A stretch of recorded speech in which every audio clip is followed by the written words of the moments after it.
Okay, so I wanted to start with this little quote from Jeff Sutherland, which I quite like.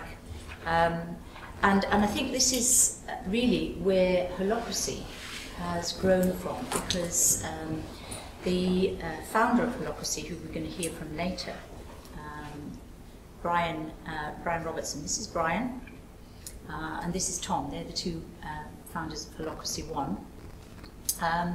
And Brian actually ran an agile software company and recognized that agile worked exceptionally well for software development, but he actually wanted his whole company to be agile. And so started to work with how could he develop an operating system for the whole organization that would also be agile. And of course, all of the problems that everybody finds with waterfall projects, etc., also get in the way when you're starting to look at how does this work in different departments such as HR, in sales, in all the other aspects of running a whole company, including how does the board behave with that and what are their agile behaviours.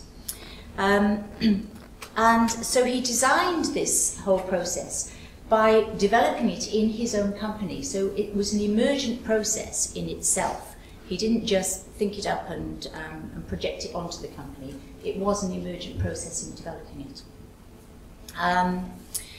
And one of the things that came out quite strongly was that people's behaviour was not controlled by the leader. In fact, what it enabled was a distributive authority throughout the organisation where decisions were made at an appropriate level. Last sprint that you had, Sharon Constantine looked at the board as the radar of the ship which holds the vision and sets the strategic direction. And detail is what the management do. And in fact, that's exactly the same with Holacracy, because the board is actually still the radar on the ship. The way that Holacracy works is there are units which are complete in their own right, which they call circles, which are also part of the greater whole.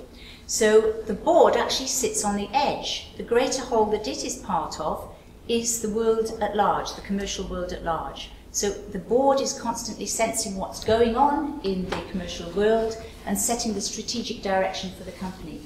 From that perspective, it's no different to what to any other company and to what Sharon was describing.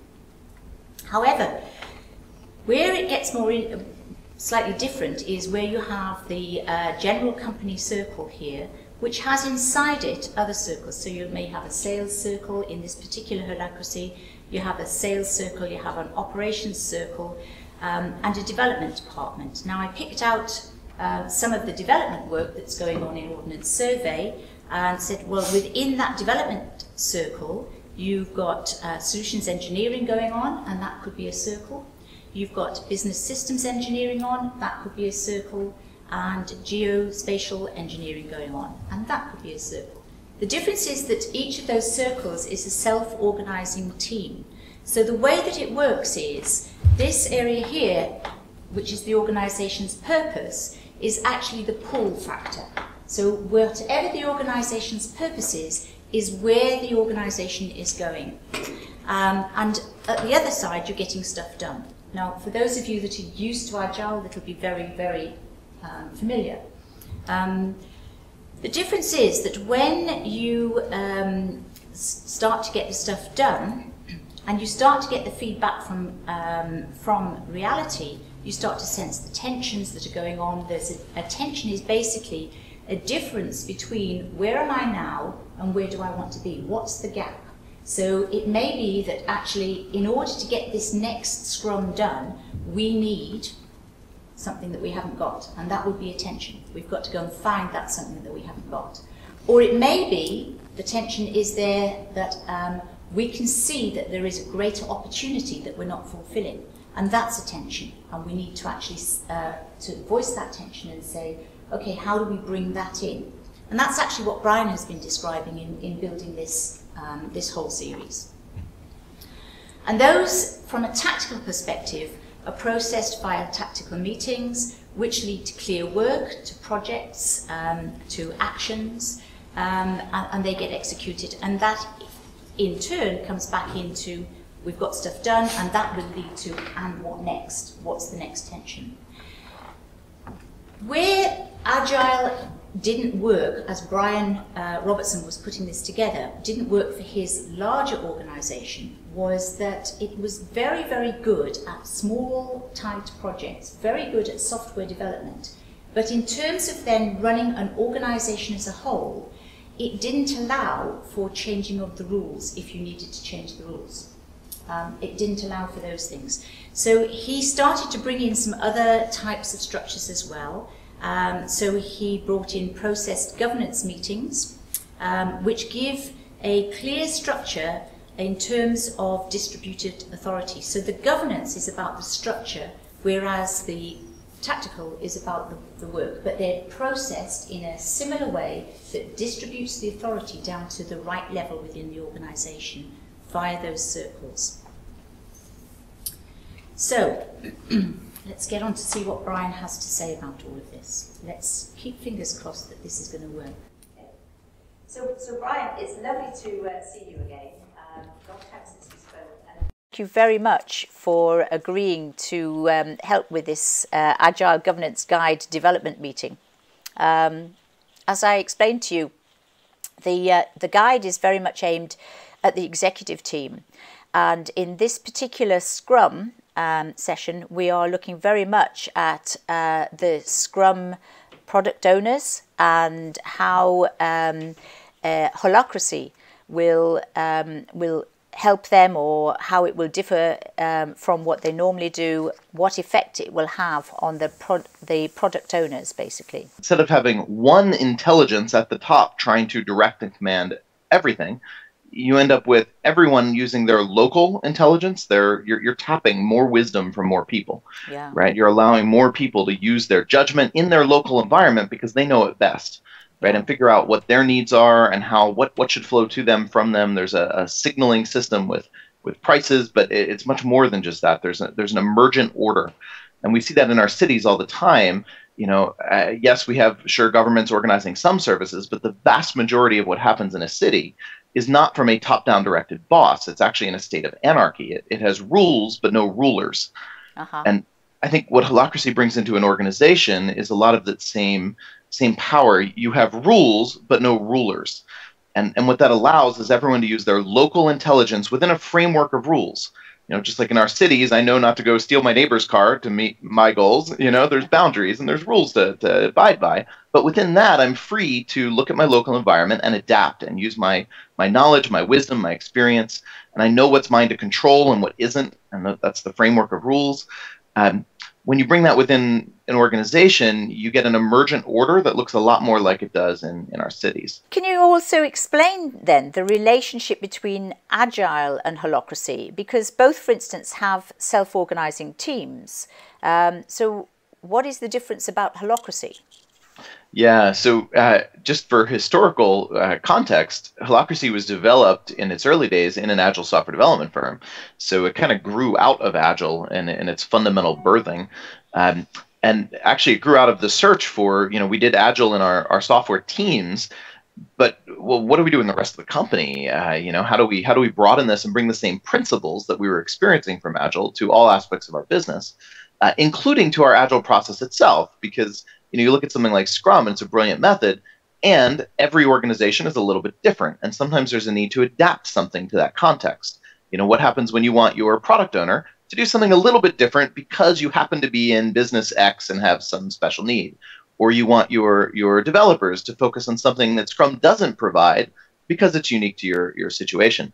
So the irony of most implementations of Scrum or any Agile method is that they themselves are not very Agile, right? That there's no easy, systemized way to change the way we do Agile software development.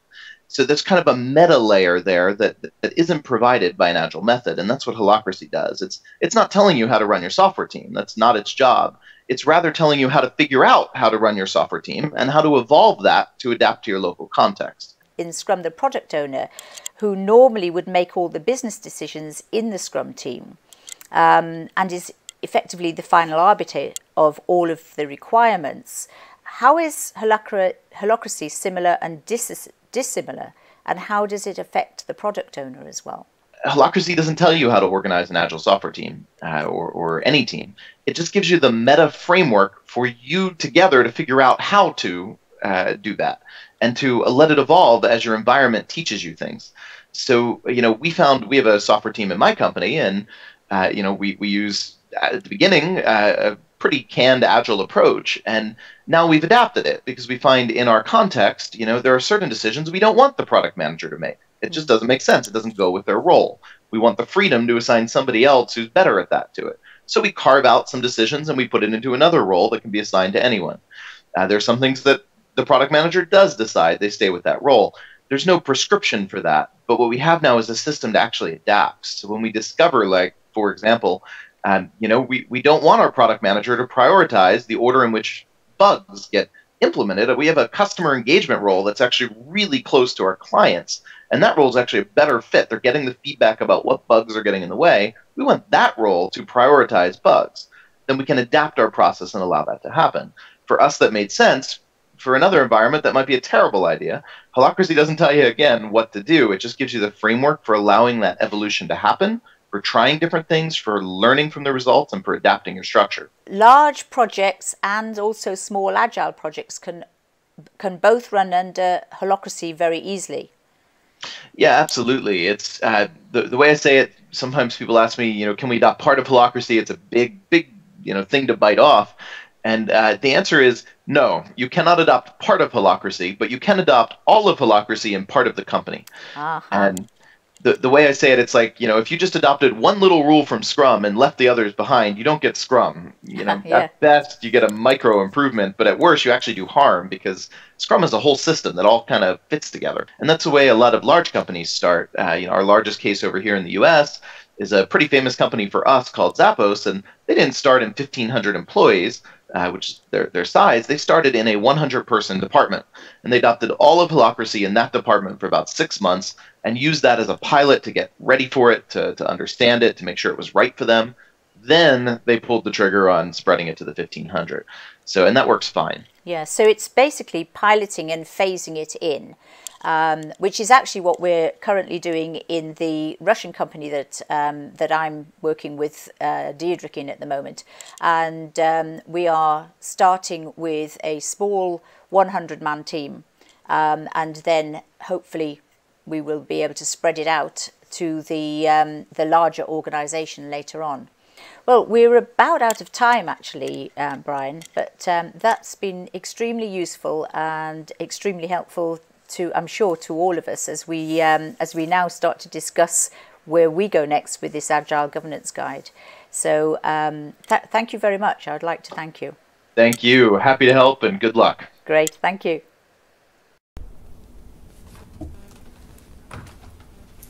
Okay, thank you. I think we're on to our next piece of the puzzle with a discussion between the two of us now. Indeed. Thank you very much, Fiona, for arranging this.